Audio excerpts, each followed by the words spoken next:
think what we're doing is very important.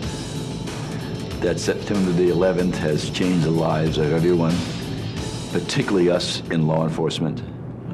When this first happened, everybody was shocked, they were scared, they were angry, and then confused. And I think today, this entire country is all for those things. And I think what we in law enforcement have to understand is that this is not the destruction of a store. This is a war against the United States of America.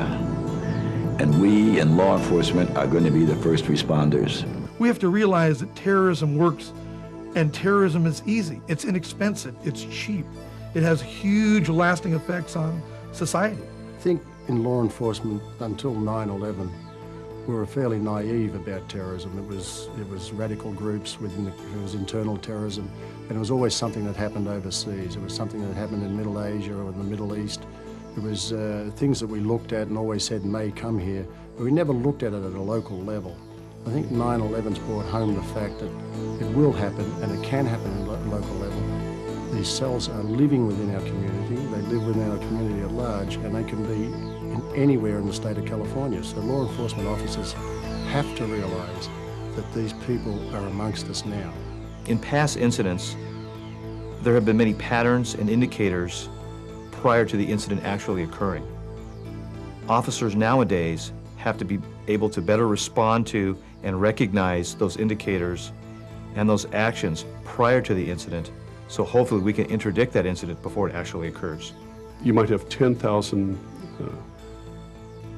things happen, and only one of those could lead to a terrorist incident, but if we're not aware, and if we don't look for things that could possibly cause it, then we're kind of missing the boat, because terrorism is our newest, biggest realized crime and threat. The purpose of terrorism. There is almost always a strategy behind terrorist actions. Whether it takes the form of bombings, shootings, hijackings, or assassinations, terrorism is neither random, spontaneous, nor blind. It is a deliberate use of violence against civilians for political or religious ends. Even though most people can recognize terrorism when they see it, experts have had difficulty coming up with an ironclad definition. The State Department defines terrorism as premeditated, politically motivated violence perpetrated against non-combatant targets by subnational groups or clandestine agents, usually intended to influence an audience. There are plenty of specific definitions, stock definitions from the FBI and other agencies. I prefer a simple one. Terrorism is the use of violence, the threat of violence, to induce fear, and that fear is meant to coerce a change in policies, in government, for political, social, or religious reasons. That change may be to change policies, as I said. It may be simply to remove a government. It may be to stop a practice. For political reasons, to change a government, from a democratic government to a socialist government or any other kind, from a secular government to a religious government. The point is to use the psychological impact of violence or the threat of violence to affect political change. As we teach people how to be counter-terrorists, terrorists around the world are teaching people how to be terrorists. And therefore, they get better at what they're doing the longer they exist.